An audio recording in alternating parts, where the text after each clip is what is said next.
Bonjour à tous, je me présente, je m'appelle Antoine Guillopé, je suis dessinateur et je vous propose cet après-midi de faire un petit atelier autour du personnage d'Akiko. Si vous avez vu les histoires, vous savez de qui je parle. Je vous propose donc d'essayer de la dessiner. Pour cela, il va vous falloir une feuille blanche, toute simple, et puis un feutre. Vous pouvez choisir la couleur qui vous fait plaisir. Juste une couleur va être interdite, c'est la couleur jaune, pour une raison très simple, c'est que quand on dessine en jaune, on ne voit pas grand-chose, ce qui serait quand même dommage de faire un dessin invisible.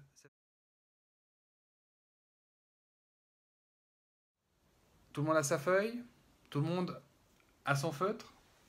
Alors c'est parti. Nous allons commencer au milieu de la feuille, en plein milieu, d'accord? Et on va dessiner une lettre. Cette lettre, vous la connaissez par cœur.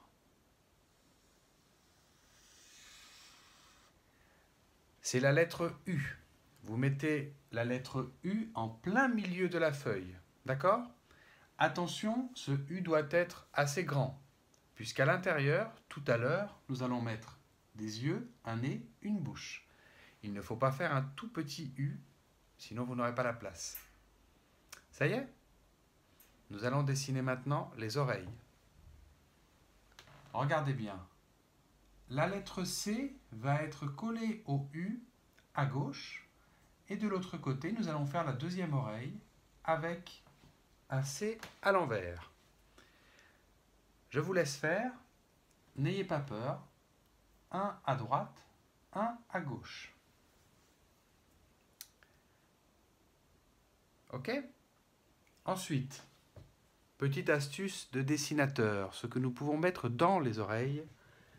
Regardez bien, à droite, je peux mettre la lettre F et à gauche, un F à l'envers. Pour dessiner tout ça, c'est un peu compliqué, mais on peut faire beaucoup plus simple, justement, en mettant un F à droite et un F à gauche.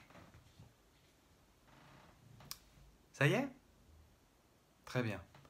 Nous allons dessiner maintenant les cheveux du personnage. Regardez bien. Je vais commencer à gauche, à cet endroit. À cet endroit, je vais faire comme des petites montagnes pointues. On fait un pic, on fait un deuxième pic, on fait un pic plus grand et on continue les petits pics jusqu'à l'autre oreille. Vous avez vu?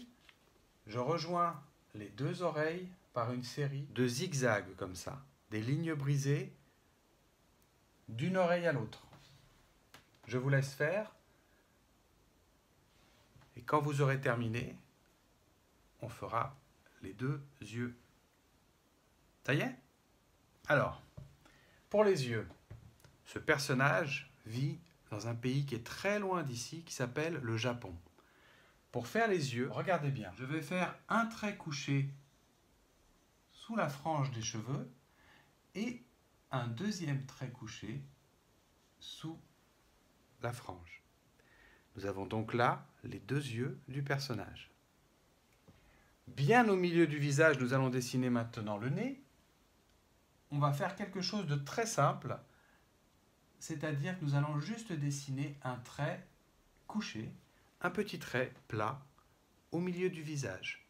Nous ne dessinons pas le nez, nous dessinons l'ombre du nez, juste une petite ombre, bien au milieu du visage. Attention, il faut laisser la place pour la bouche. Ça y est? Le nez est posé? Alors on attaque la bouche. Je vous propose de faire un trait qui va sous le nez et on ouvre la bouche du personnage parce qu'il est de bonne humeur. Il sourit. Allez-y.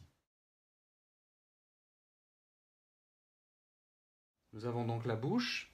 Pour les plus précis d'entre vous, si vous avez la place, regardez, nous pouvons rajouter un tout petit trait sous la bouche pour faire l'ombre de la lèvre. Vous vous souvenez, on a fait l'ombre du nez, on fait maintenant l'ombre de la lèvre. D'accord? Très bien. Je vais vous demander maintenant de prendre une grande respiration. Je vous explique pourquoi. Nous allons dessiner le haut des cheveux, le sommet de la tête. Mais est-ce qu'on peut gommer avec le feutre? Non, on ne peut pas. Il faut donc être très précis. Et je vous propose de le faire maintenant. Regardez bien. On prend une grande respiration. Voilà. C'est parti. Je commence sur l'oreille à gauche. Je fais un trait qui monte, qui monte, qui monte, qui monte, qui tourne, qui passe au-dessus des pics sans les toucher. Si c'est votre jour de chance, en redescendant, vous allez tomber sur l'autre oreille. Vous avez vu? On fait le sommet des cheveux en un seul trait. On essaye?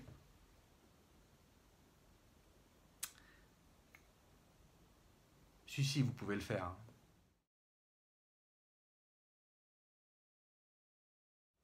Ça y est? Vous avez bien respiré? Alors, à ce moment-là du dessin, je vous propose deux choses. Soit vous décidez de dessiner un garçon, et à ce moment-là, on va laisser les cheveux courts. Mais si vous décidez de dessiner Akiko, une fille, vous allez rajouter en haut à droite un petit chignon et à gauche un deuxième chignon. Et quand Akiko attache ses cheveux en boule, comme cela, elle a des petits cheveux qui partent en l'air, comme ça. Si vous préférez dessiner un garçon, vous ne faites pas cette partie-là, vous laissez les cheveux courts, d'accord? Les cheveux courts comme moi, hein. Mais si vous préférez dessiner cette jeune fille, alors on dessine les petits chignons. Ça y est? Vous avez réussi? Super. Alors, ce qu'on va faire maintenant, on va dessiner le cou. Sous le menton, on dessine un trait tout droit et un deuxième trait tout droit pour faire le cou du personnage. Vous avez vu, c'est simple. Un trait debout, un deuxième trait debout. Quand vous avez réussi ces deux traits, je vous montre une petite astuce de dessinateur. On peut faire un tout petit coloriage sous le menton. Vous avez vu? C'est comme une ombre. Vous vous souvenez? On a fait l'ombre du nez, l'ombre de la bouche, l'ombre du cou. Nous allons dessiner maintenant le costume d'Akiko. Ce costume-là, on appelle ça un kimono. Vous connaissez ce mot? Kimono. Alors, le kimono, je vous propose de dessiner encore une fois une lettre. On dessine la lettre V. La lettre V.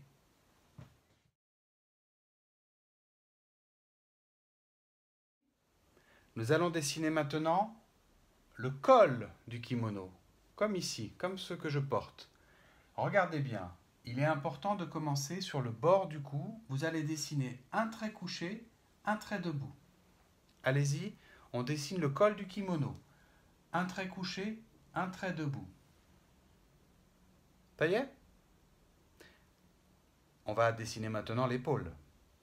Son épaule, on va dessiner à partir de cet endroit un trait sur le côté, on arrondit et on va descendre jusqu'en bas de la feuille.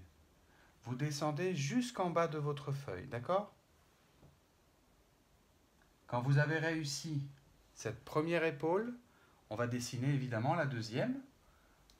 On commence sur le bord du cou, on fait un trait couché, un trait debout pour faire le kimono. Et l'épaule, un trait sur le côté, j'arrondis un petit peu et je descends jusqu'en bas de ma feuille. D'accord? On essaye. On a dessiné maintenant les deux épaules.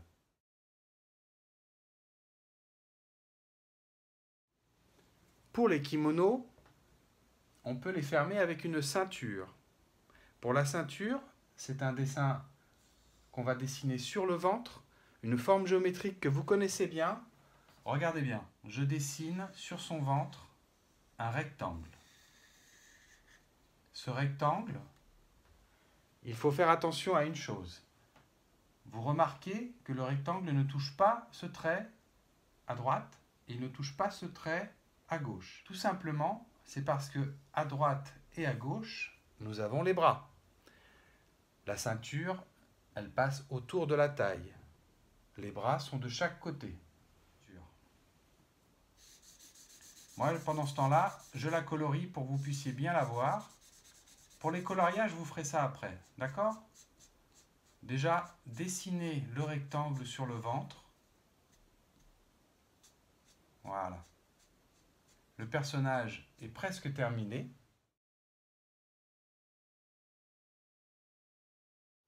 Mais on va rajouter quand même un petit détail, c'est-à-dire le paysage. C'est ce qu'il y a derrière le personnage. Regardez bien, je vais faire un trait qui commence sur la joue du personnage et qui va aller jusqu'au bord de la feuille à gauche. Ça commence sur la joue et ça va jusqu'au bord de la feuille à gauche. Quand vous avez réussi ce trait, on imagine que la colline passe derrière le personnage. Et elle va réapparaître par ici pour moi. Hop, et je continue, je fais un trait qui va jusqu'au bord de la feuille à droite. Cette colline passe derrière le personnage. On n'est pas obligé de faire un trait tout droit. Ça peut être légèrement vallonné pour avoir la colline. Ça y est?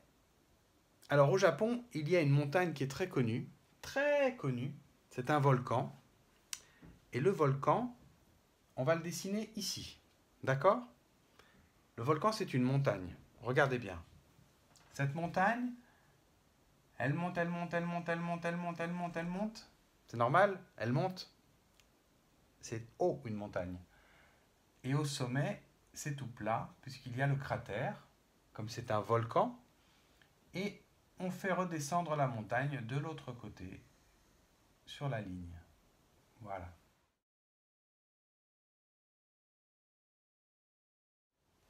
On a donc le volcan, mais ce volcan, qui s'appelle le mont Fuji, il est au Japon, il n'est plus en activité. Il n'y a plus de feu à l'intérieur, donc il est souvent représenté avec de la neige au sommet de la montagne.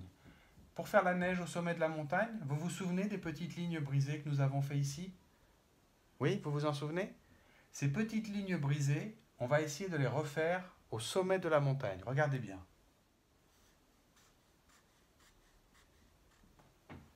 D'accord? On a bien de la neige au sommet de la montagne. Le dessin au trait est terminé, mais maintenant ce que je vous propose, avec des feutres de couleur, vous allez pouvoir choisir les couleurs que vous voulez, vous avez même le droit de prendre du jaune maintenant, vous allez pouvoir décorer tout le costume du personnage et vous allez pouvoir le faire comme vous le souhaitez. D'accord? Ça peut être des graphismes, des petites fleurs, des cœurs, des petits points, un dragon si vous savez dessiner un dragon, des rayures, et vous allez pouvoir changer de couleur autant de fois que vous le souhaitez. Moi, je commence par faire des choses simples. Regardez bien, par exemple, c'est un exemple, hein, vous faites comme vous voulez. Je peux faire des petits tourbillons comme cela pour décorer le costume. Évidemment, vous allez pouvoir, à votre tour, colorier la ceinture, si vous ne l'avez pas déjà fait. D'accord? Alors voilà, là j'ai utilisé une couleur qui est la couleur noire. Je vais utiliser un peu de rouge. Et je vais faire des petits graphismes comme ça, des petites traces. Là, c'est vraiment à vous d'inventer. Ne faites pas de choses trop compliquées si vous ne savez pas les dessiner. Faites-vous plaisir. L'histoire, c'est de se faire plaisir, évidemment. On va donc dessiner des petits graphismes. Moi, je vais en refaire encore avec du rose.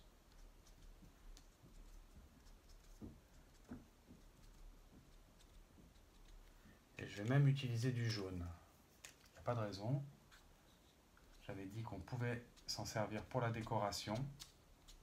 Donc regardez bien.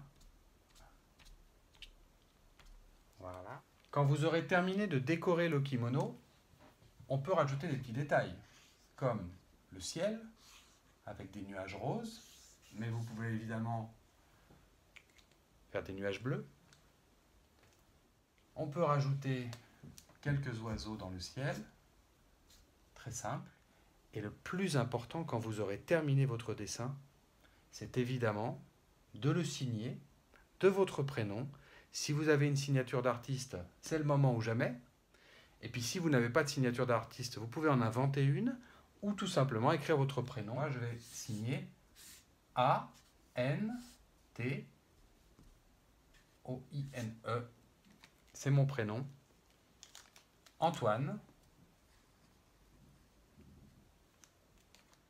Et voilà, vous avez pu réussir à dessiner Akiko.